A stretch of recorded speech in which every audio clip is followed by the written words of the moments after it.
to ask you the specific questions that we had been asking the other candidates as well.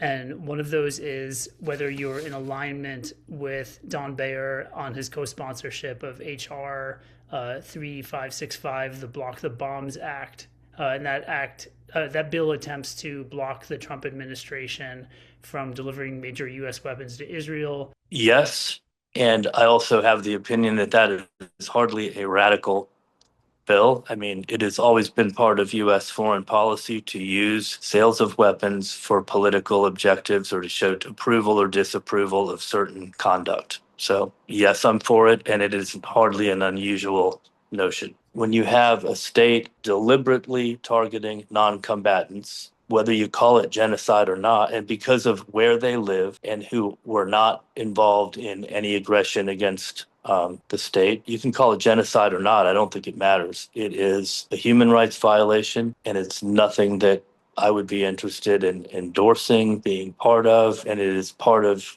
just my thinking and also really the natural thinking of any defense attorney in the US that these are not things that you would be for, and that you end up, in fact, you end up representing people who are part of these targeted communities all the time. That's just what you do.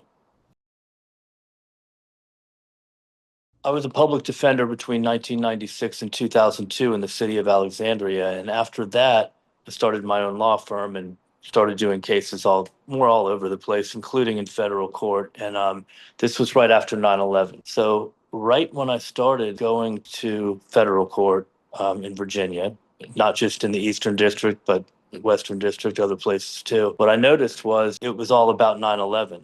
And the first few cases I had were actually drug cases that had nothing to do with international terrorism, nothing to do with anything about geopolitics. They were Muslim Americans who had been arrested for selling drugs. In one case, a big marijuana case, right? But the interesting thing to me about it was how many cases were being brought against Muslims during that time, because the government wanted them to cooperate, assuming that they would know something that could be some kind of an investigatory lead about terrorism. And so you might have a case which is, let's say, a regular drug case with American citizens, and yet they were thinking that these people would know something or had some connection to terrorism at their mosque or somewhere if they would be a cooperating witness to get a sentencing benefit. You know what I mean?